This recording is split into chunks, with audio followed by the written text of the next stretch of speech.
Bueno, hola a todos, gracias por acompañarnos en este interesante panel que está dedicado a los temas vinculados con la logística y sobre todo lo vinculado a la última milla, que tiene que ver con el boom que hemos tenido en los últimos tiempos y que vino para quedarse sin lugar a dudas relativo a al e-commerce, al comercio electrónico, que ha cambiado la forma de comprar de todos nosotros, encerrados de alguna manera en cada una de nuestras casas. Así que le voy a ir dando la palabra a cada uno de los miembros de este panel para que nos vayan planteando los análisis y las perspectivas que al respecto están viendo. Si les parece bien, empezaríamos por Lucas, a quien le pediría que por favor haga una brevísima presentación de él mismo y luego avance con su exposición. Hola, Lucas.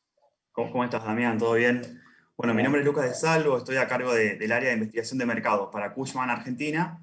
Y bueno, desde Argentina centralizamos todo lo que es la región, o sea, Chile, Perú y Colombia. Así que bueno, y dentro de la sección de investigación de mercados estoy a cargo también de lo que es logística y bueno, y un poco de todo lo que vamos a hablar hoy. ¿Querés contarnos un poco la visión que desde esa perspectiva están teniendo del mercado en la actualidad? Sí, la verdad que nosotros tenemos un caso como es el emblemático que es en la ciudad de Buenos Aires, lo que está pasando ahora a raíz del aislamiento y demás. Hubo un crecimiento exponencial a raíz de la demanda. Creo que todos los que estamos acá y todos los que nos están mirando habrán hecho alguna compra en este periodo. Y bueno, al hacer clic uno no se da cuenta, pero activa una gran industria, una gran demanda de depósitos y un montón de negocios inmobiliarios que bueno, surgieron en los últimos meses. Nosotros detectamos algo muy interesante, que es un esquema de radio con el cual en lugar de mirar la ciudad de Buenos Aires, o puede ser la ciudad de Santiago o la ciudad de Lima, por submercados como se hacía tradicionalmente, empezamos a hacer un esquema de anillos. Entonces lo que hacemos directamente es ver anillos respecto a la zona de mayor demanda de productos. En este caso, por ejemplo, el centro geográfico de la ciudad de Buenos Aires. Y a partir de eso se dieron esquemas muy, muy interesantes, porque de la pandemia es que la vacancia iba en ascenso en logística en general. Ahora, cuando segmentamos por radios, vimos que el primer radio, que es del centro geográfico de Buenos Aires a 15 kilómetros, la vacancia pasó del 22% antes del aislamiento al 10%, o sea, se tomaron la mitad de los depósitos. Creo que es el dato del año, por lo menos en lo que tiene que ver a logística de Buenos Aires. Y después sirve también para ver otras calidades. Por ejemplo, en el radio de 30 a 45 hicimos un estudio de ocupantes y la caracterización de ese anillo está básicamente compuesta por operadores logísticos. Después en el radio de 45 kilómetros vemos que hay una tendencia a ocupación de operadores que dependen más de operaciones con el puerto, con el Mercosur, porque obviamente está la ruta del Mercosur. Así que bueno, estos son algunos de los análisis que detectamos nosotros para comprender mejor el fenómeno del e-commerce, porque hasta el momento no había nadie que lo pudiera poner en cifras. Entonces eso fue lo que estuvimos trabajando este año. ¿Y cómo son las tipologías de depósitos que este perfil nuevo de demanda incentivada o intensificada por lo que estamos viviendo viene a plantear? Es decir, además de estas cuestiones de ubicación o de localización, ¿cuál es el tipo de depósito más demandado? Digamos, ¿cómo se acerca en esta materia la oferta y la demanda? Mira, en tipo de los depósitos creo que hay como tres tipos de depósitos claros. O sea, voy a volver, por ejemplo, al esquema de los anillos. En el radio del kilómetro 30 al 45, depende de la ciudad, ¿no? Santiago de Chile, por ejemplo, en el kilómetro 30 ya se terminó lo que es la malla urbana. Buenos Aires es más como extensiva. Pero en el kilómetro 30 al 45 el perfil de depósitos son depósitos que nosotros llamamos XXL, o sea, los depósitos grandes con las consolidaciones de carga primarias.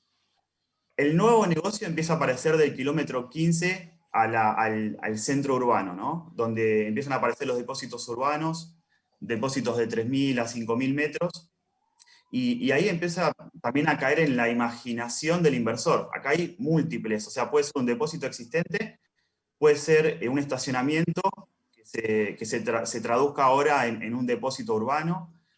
Acá hay una gran oportunidad de negocio que, bueno, nosotros ya la estamos viendo, la estamos trabajando con varios casos, y bueno, es como el boom hoy a nivel propiedades.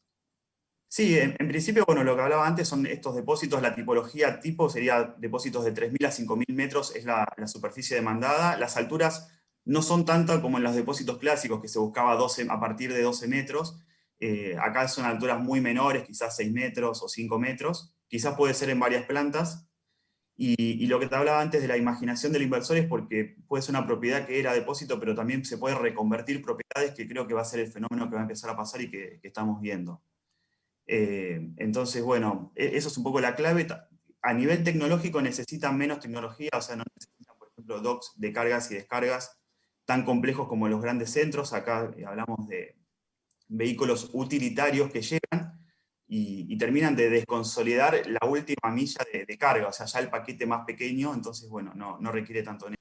Lucas, me gustaría si pudieras contarnos las herramientas tecnológicas que utilizan ustedes en Cushman & Wakefield para evaluar y medir el mercado y también para traquearlo lo más precisamente posible para que después la toma de decisiones de inversión pueda ser lo más a conciencia posible. Claro.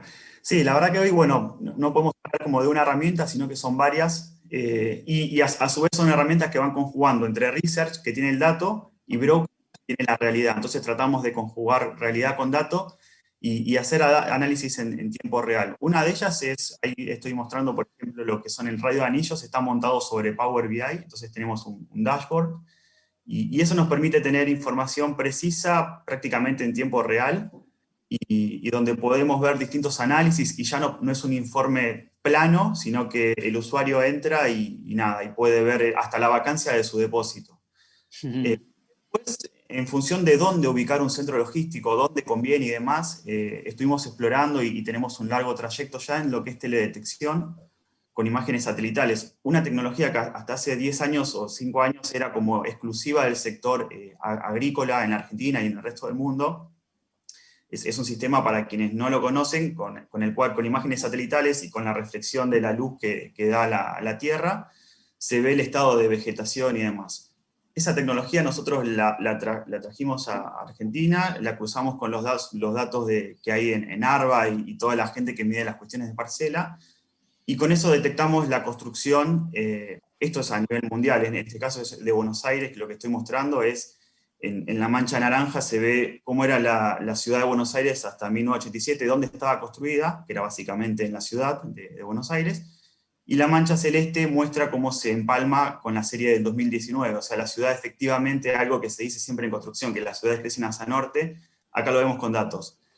¿Para qué sirve esto? Un desarrollador logístico, como hablaba Santiago, es un mapa que tranquilamente puede tener en cuenta para ver efectivamente y con datos hacia dónde creció la ciudad.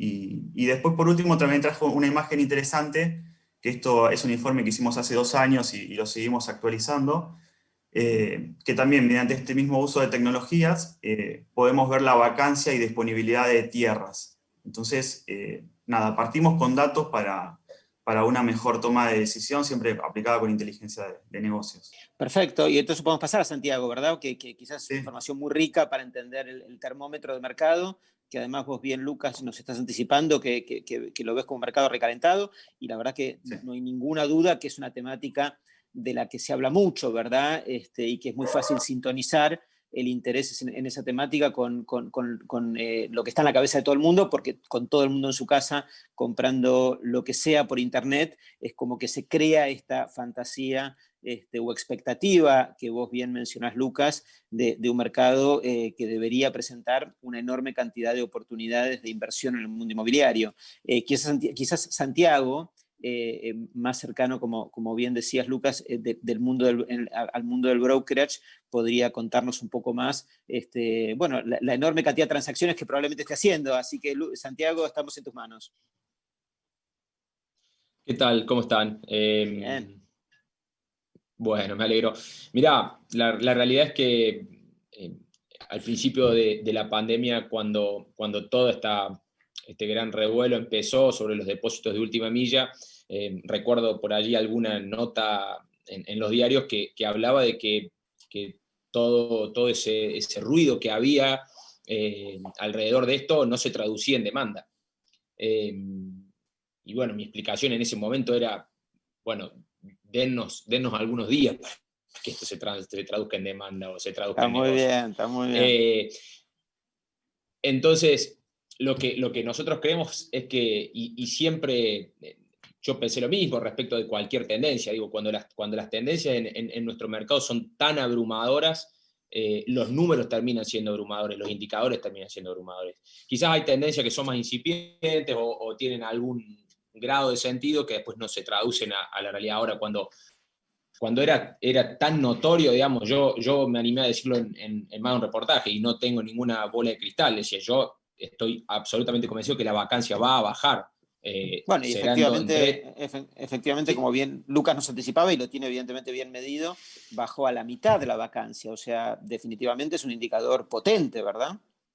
sí, sí. Y la realidad es que son, como bien Lucas explicaba, son formas de mirar los números, pero son formas muy objetivas de mirar los números, digamos. Nosotros no damos vuelta a números para que se vean mejores. La realidad es que, bueno, se hablaba de esta tendencia del aumento del e-commerce o del comercio electrónico, digamos, esto era algo que nosotros veíamos, viendo que ocurría en los países más desarrollados, y esperamos que en la Argentina transcurra un plazo prudente de tiempo, 5 años si querés, para que medianamente nos vayamos acomodando a los números de transacciones electrónicas que había en otros países. Bueno, lo que nos esperamos que suceda en 5 años quizás sucedió en 4 meses.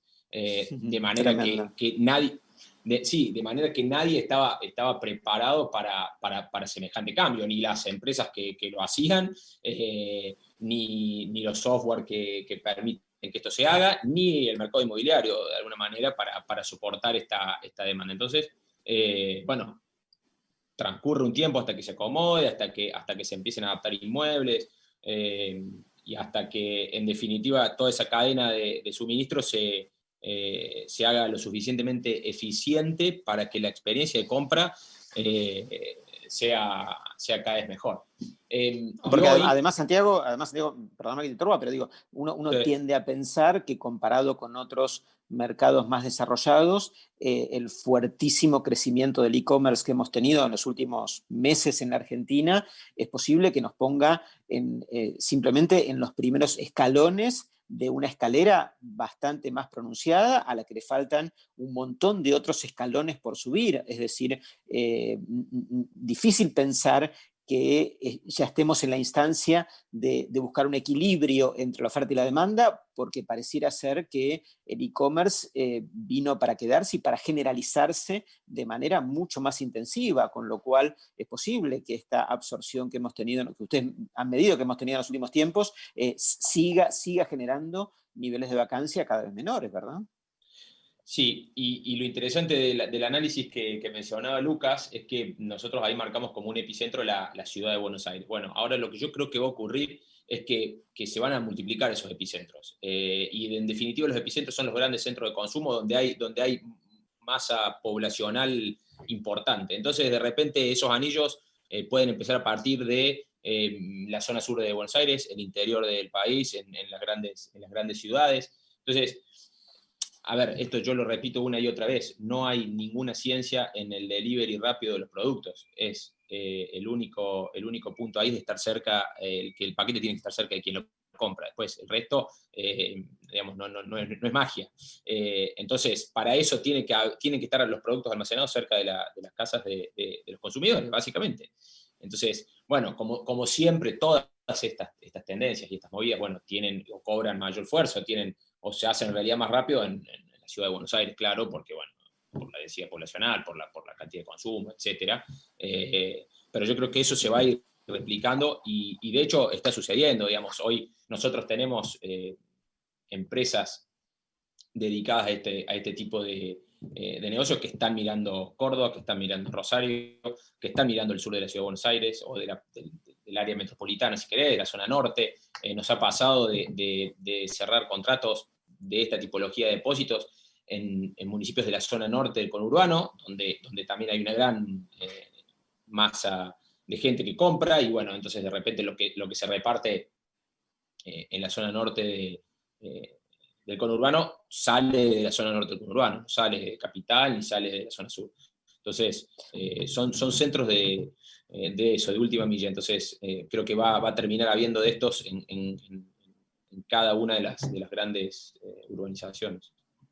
Ahora, he visto, Santiago, desarrolladores relativamente nuevos, inmobiliarios, orientados a este segmento de hacer plantas o complejos logísticos con módulos relativamente pequeños, a diferencia de los grandes parques logísticos, con módulos que se orientan a este segmento de los 3.000 o 5.000 metros cuadrados, pero no tan cerca o sea, no he visto desarrolladores inmobiliarios que apunten a ese producto en entornos cercanos a los grandes centros densos urbanos. Me parece que todavía ese tipo de productos siguen apareciendo en entornos más periféricos, ¿verdad? O sea, o yo no los he visto, digo, pero hay desarrolladores que tomen fracciones relativamente grandes en entornos urbanos o cercanos a los entornos urbanos más o menos densos para fragmentarlos en tickets de 3.000 metros, de depósitos para última milla en entornos cercanos a los centros densos.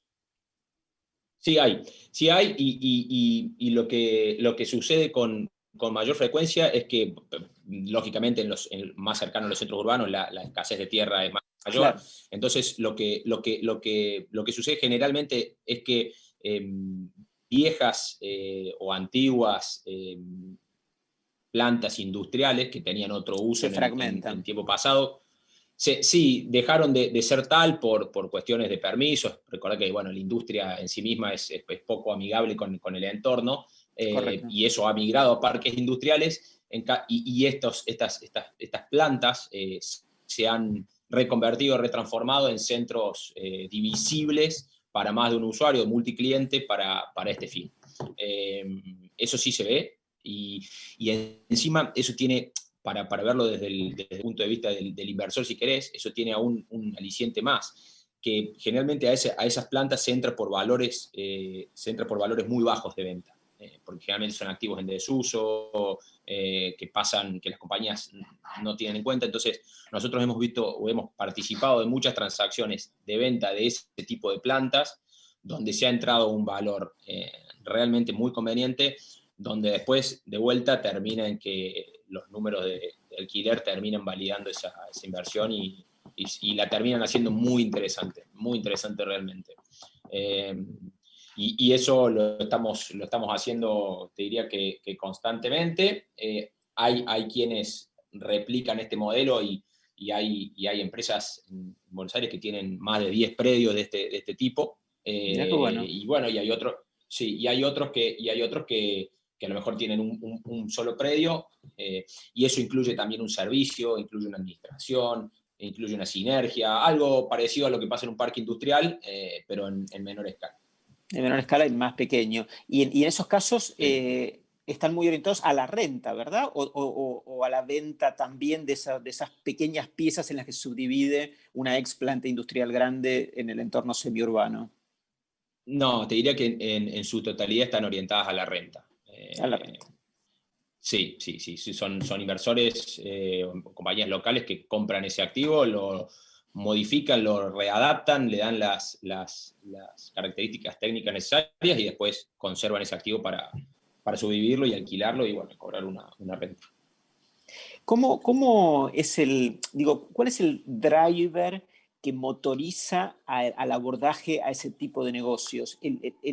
Para un desarrollador o para un inversor, la clave, digamos, pasa más por contar o tener vínculos fuertes con los usuarios finales de esos espacios, con el que dispone de la tierra, o sea, ¿cuál es el verdadero motor, el ancla, digamos, que pone en marcha esos proyectos? Yo tiendo a pensar que para el desarrollador más tradicional, que hace quizás edificios en la Ciudad de Buenos Aires y que puede haber estado mirando o puede mirar este segmento de mercado con interés para incursionar en otro mundo, me suena que hasta que no hace pie en lograr buenos contactos con los usuarios finales, finalmente no termina, o sea, no termina desencadenando el proceso, aunque pueda tener acceso a encontrar fábricas en desuso con potencialmente transformables, ¿no?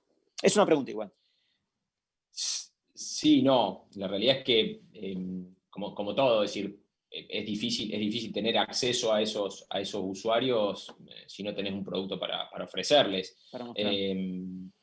para mostrar, exactamente. Yo creo que la clave es hoy es encontrar una buena ubicación con un buen inmueble adentro que con poca inversión encima se puede readaptar. Y luego... ¿Cuál es la escala de ese complejo a ser transformado en depósitos más pequeños? Digo, 20, o sea, es una manzana entera, son 3 manzanas. No me refiero a ir a comprar hectáreas y hectáreas en la periferia para grandes complejos logísticos, sino de vuelta focalizándonos en este universo de tickets más pequeños. Sí, son predios que pueden ir desde una manzana en adelante hasta algún par de manzanas, no mucho más que eso. No mucho más, ok. No mucho más que eso. No mucho más que eso. Que tengan que cuenten con ya alguna superficie cubierta que sea readaptable y que cuenten con algún espacio vacío o que se demuele lo existente para permitir hacer alguna construcción a medida si algún cliente lo requiriera, por algún detalle específico que puedan llegar a necesitar. Nosotros hace poquito participamos de otra operación de un build to suit dentro de un complejo de estos, donde el desarrollador había liberado una parte y dijo, bueno, yo acá puedo hacer lo que me pidan. Bueno, nosotros le llevamos a un cliente que le pidió 2 portones laterales, un dock de carga, tanta altura de techo, este sistema de incendio, el tipo se lo construyó en 4.000 metros cubiertos o 3.500 metros cubiertos terminó siendo en definitiva. Claro. Y se lo alquiló. Y se lo alquiló con un... No se lo vendió, se lo alquiló. Okay. No venden. Pasa lo mismo que con los grandes tenedores de metros logísticos, no suelen vender metros.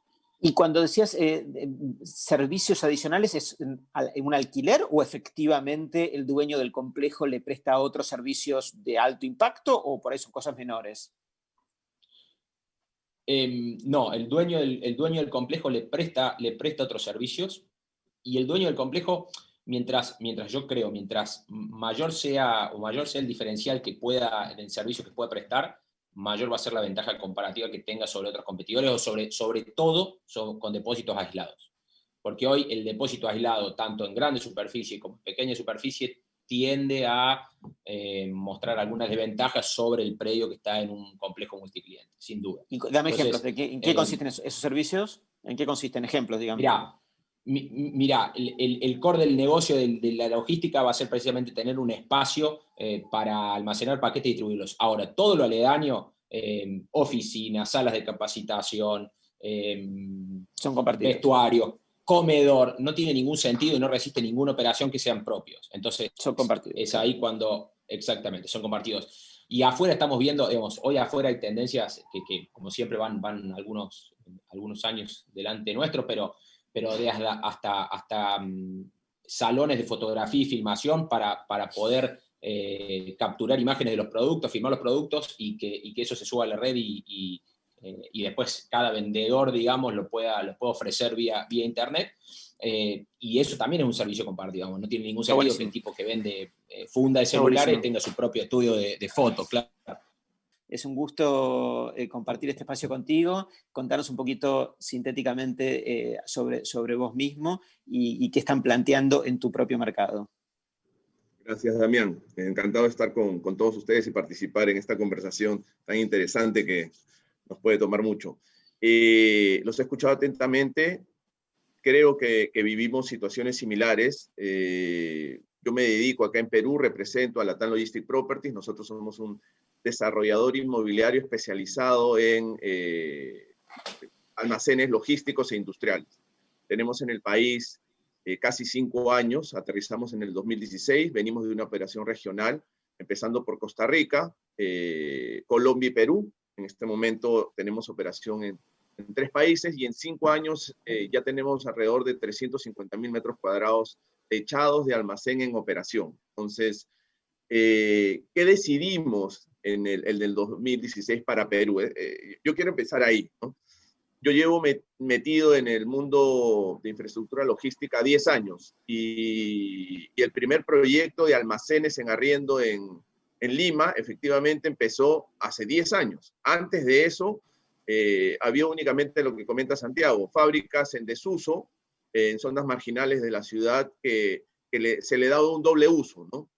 El Perú ha pasado por diferentes factores socioeconómicos políticos que de alguna manera han hecho que exista un atraso importante en lo que es infraestructura, ¿correcto? Entonces, lo primero que se empezó a ver es infraestructura desde el año 94, que empieza de alguna manera la mejoría económica. La primera infraestructura que se empieza a desarrollar son edificios multifamiliares. Y ahí entramos al tema del retail, ¿no? Comienzan a venir grandes cadenas de retailers a desarrollar las últimas expansiones que estaban dentro de Lima. Lima es una ciudad de 10, 12 millones de habitantes. De ahí vinieron los proyectos de edificios de oficinas, ¿correcto? Que comenzaron a inundar las zonas financieras o de mayor uso empresarial de Lima, y a partir del año 2009 empiezan a desarrollarse los primeros proyectos de parques logísticos e industriales. Entonces, solamente llevamos 10 años, ¿correcto? Nosotros estamos en el país hace 4 y medio y decidimos apostar por traer infraestructura de clase mundial. Nosotros tenemos un estándar validado fuera de nuestras fronteras, mercados como Estados Unidos, Europa, los mercados asiáticos. Entonces, tomamos las mejores experiencias y decidimos desarrollar un estándar similar en nuestros 3 mercados. Entonces, nuestras idiosincrasias pueden ser diferentes. Estamos en 3 países latinoamericanos. La moneda es diferente. Sin embargo, la manera como ha evolucionado la logística, las operaciones logísticas en los últimos años son bastante similares. Cada vez que en países latinoamericanos hablamos de ejemplos exitosos, pensamos primero que nada en Amazon, de ahí nos vamos a Alibaba, ¿no? Y aterrizamos con Mercado Libre, por ejemplo, en Brasil, lo que están haciendo, que es muy interesante e importante. ¿Qué tipos de depósitos o de bodegas hacen ustedes en particular en Perú? Sí, hacemos lo que se denomina AAA o clase A, de alto estándar, 12 metros de altura libre al hombro, en grandes extensiones de terreno. Y lo que se ha generado desde nuestro ingreso, de alguna manera, es la segmentación de clientes, que es interesante, porque definitivamente hay diferentes propuestas de valor, y está muy bien porque tiene que ser así, pero no todas pueden atender a toda la masa crítica de clientes que hay en una ciudad como Lima. Nosotros, por ejemplo, salimos en operación en julio del año 2018. A la fecha tenemos 2 años y medio y operando nuestro primer parque en el sur de Lima. Estamos a 35 kilómetros del centro de Lima, hacia el sur. Y tenemos 55,000 metros cuadrados arrendados ya operando en 7 clientes, ¿correcto? Quiere decir que nuestro cliente más pequeño tiene 6,000 metros cuadrados. Entonces estamos orientados al cliente de volumen, de volumen y gran estándar. Hay otro segmento que es entre 1,000 y 5,000, 6,000, y está... Que no atienden ustedes. Que podríamos atender hasta cierto punto, pero no a los más pequeños, definitivamente.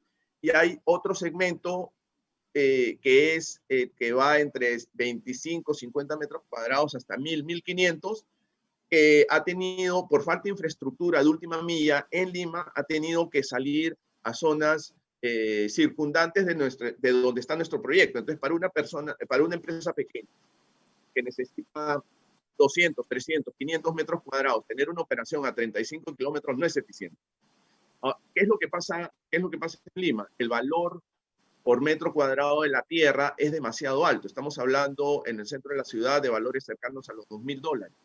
Entonces, para un desarrollador inmobiliario, tomar un terreno de $2,000, sumarle infraestructura y salir a arrendar, estamos hablando de valores alrededor de $20 por metro cuadrado que nadie nos va a pagar, definitivamente. Correcto. Entonces, en el tema de última milla, todavía Lima es un océano azul, está todo por cumplir, pero sí se están dando las primeras...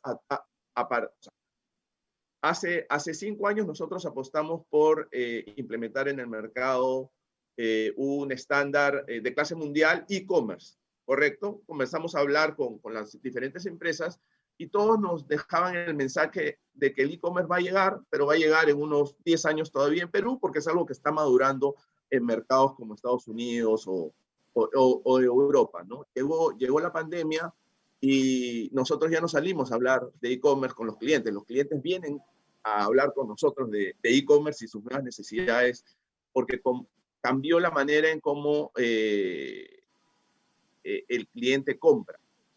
Entonces, hay estos 2-3 segmentos de los grandes almacenes donde estamos nosotros.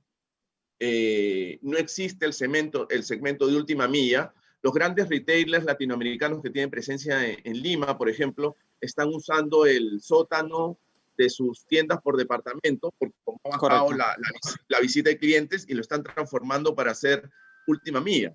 Entonces, el piso es demasiado caro. Eso abre una oportunidad para poder buscar algún tipo de alternativa alrededor de $1,200, $1,500 por metro cuadrado, ya con la infraestructura terminada, para ofrecer almacenes con otras características. Baja altura, pero de alta rotación. Espacios de 500 metros cuadrados, 100 metros cuadrados, pero que tampoco no es una última milla literal, pero sí es de las últimas 5 millas al menos. Y eso es mucho mejor a tener una operación fuera de Lima, ¿no? Y ese, Álvaro, es un segmento que estás mirando con mucha atención, que lo describes como de alta potencialidad, pero que no lo están trabajando todavía, si te entiendo bien, desde tu compañía. Nosotros estamos viendo oportunidades, por eso tenemos estos valores bastante frescos. Es más, se está dando que nuestros clientes que usan el gran formato nos están buscando para ver si le podemos ofrecer opciones de última milla, de formato pequeño, porque sería un cross-dock. Lo que entra en el día es despachado inmediatamente a diferentes puntos de la ciudad.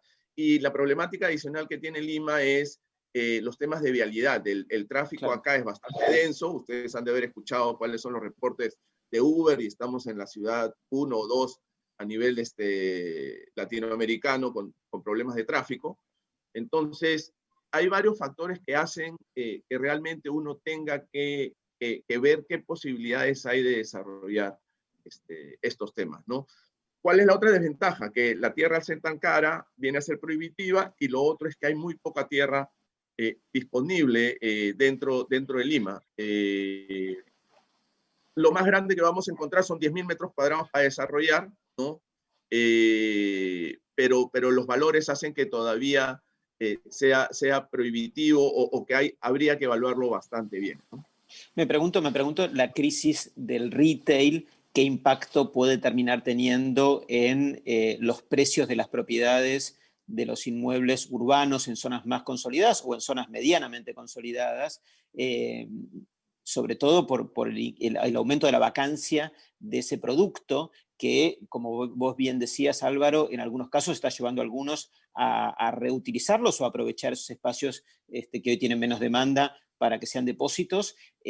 Si eso no es una cosa que puede generalizarse y generar infraestructura naturalmente para esta demanda sin necesidad o por lo menos debilitando la potencialidad de proyectos nuevos. Cuando llegamos al país, salíamos al mercado a buscar clientes, lo que ustedes conversaban hace un momento, ¿no? ¿Qué es primero, el huevo o la gallina? Entonces nosotros decidimos desarrollar, invertir mucho dinero en el modelo de negocio que consideramos que iba a ser exitoso y que no existía en el país, y luego salimos a buscar a los clientes potenciales. Correcto. Porque si estos clientes regionales corporativos tenían este tipo de operaciones en otros países, no había sentido que no la tengan en Perú. Esa es la verdad de las cosas. Entonces nos hemos enfocado en ese tipo de clientes, ¿no? Pero era interesante hace 4 años conversar con diferentes tipos de actores, hablarles de proyectos Build to Suit o Sale and Lease, y te miraba un poco como bicho raro, ¿no? Hace 2 años todos conversaban de desarrollar proyectos logísticos e industriales. El tema es que nadie sabía cómo. Y como consumen mucho capital, asocian obviamente a un tema de alto riesgo, porque no tienen el know-how, ¿correcto? Sin embargo, hoy que ha venido la pandemia, en el rubro del real estate, los menos afectados somos nosotros. Los contratos de almacenes logísticos son los que han mantenido demanda. Yo he colocado en estos últimos 7 meses 3 contratos, ¿no? Y los valores, si bien se han ajustado, no se han ajustado por pandemia, sino se han ajustado a un valor realmente de mercado. Tal vez antes habían pocos actores y los precios eran mayores. por temas de oferta y demanda, ¿correcto? ¿Cuánto estás cobrando hoy? ¿Cuánto estás cobrando hoy por metro cuadrado en un depósito de los tuyos? Promedio. Alrededor de $6 y dependiendo de los $6 americanos, dependiendo de las implementaciones que solicita el cliente, se van poniendo como toppings adicionales, pero nuestro modelo de negocio tiene una ventaja. Cuando está bien estructurado, podemos celebrar, yo celebro contratos de arriendo forzoso de 10 años, que no sé si es algo que el rubro de oficinas o retail te ofrece hoy en día, ¿no? Entonces, sí es bastante sólido el segmento, ¿no? Hay que conocerlo definitivamente, pero esas son las ventajas.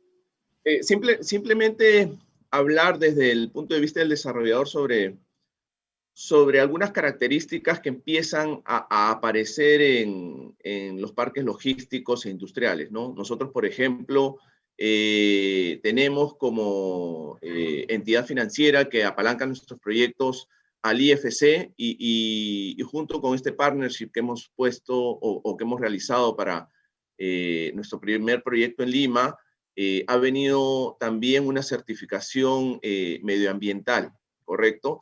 Es un poco extraño conversar de desarrollos logísticos industriales y a la vez estar hablando de certificaciones medioambientales, pero este es parte del futuro, ¿no? Entonces, nuestros parques logísticos cuentan con una certificación ambiental que se llama EDGE, en donde se garantiza el ahorro en uso de energías no renovables, como agua y energía eléctrica, y también el uso de materiales que ayudan a dejar la menor cantidad de huella de carbono, ¿no? Entonces, nosotros ya tenemos 2 certificaciones, una por cada una de los edificios que ya hemos terminado. Este es un ejemplo de ellas. Y lo interesante es que no solo es un tema publicitario, ¿no? O marquetero, como se dice, sino que nuestros clientes también exigen que contemos con algún estándar medioambiental, ¿no? Entonces, estamos juntando las variables de desarrollo industrial, logístico y de real estate con características de compromiso medioambiental, que creo que es algo que se ha empezado a ver hace muy poco y va a ser la tendencia en el futuro, ¿no? Quería compartirles este punto. Bueno, muchas gracias. Me parece que hemos tenido un panorama muy interesante de cómo está funcionando este segmento en la actualidad. Está, como decíamos hace un rato, en la fantasía de todo el mundo, que es un universo que está atravesando cambios muy profundos, sobre todo en el comportamiento de todos los consumidores, que hace que la infraestructura necesaria para que nuestros comportamientos puedan o las demandas puedan verse satisfechas, requiere cambios importantes en la infraestructura logística existente. Eso genera un enorme universo de oportunidades, pero también debemos reconocer que los cambios han sido hasta ahora tan rápidos, sobre todo los emergentes de la pandemia y tan recientes, que estamos todos un poco a ciegas en esta materia. Hay algunos que tienen la capacidad y también la visión de anticiparse y posicionarse antes que otros, pero en términos generales, definitivamente es un mercado que está naciendo a un ritmo muy acelerado y que va a requerir un proceso de ir decantando a lo largo del tiempo para que cada uno de los jugadores de la cadena de valor de nuestra industria vayan encontrando su espacio para poder capitalizarlo y para poder aprovechar ahí las oportunidades. Quiero destacar muy especialmente el comentario de Santiago, ¿verdad? O sea, esta idea de que hay 50 desarrolladores más o menos anónimos para la gente como yo, que estamos siempre muy curiosos mirando todo lo que está sucediendo en el mundo del desarrollo inmobiliario en general y logístico en particular, por supuesto, y que si yo tuviera que de esa lista de 50, yo personalmente identificar a 10, me costaría hacerlo, siendo que soy un curioso y muy atento seguidor de todo lo que ocurre en el mundo inmobiliario, en todos sus segmentos, en la Argentina y en el mundo, ¿verdad? Entonces me parece que es todo ese universo que está ocurriendo de grandes cambios y de grandes oportunidades, es lo que le da especial interés a esta actividad que hoy nos está reuniendo. Y me parece que es una cosa para seguir con muchísima atención y con muchísimo cuidado y muy de cerca en los tiempos por venir. Muchas gracias a todos por habernos acompañado.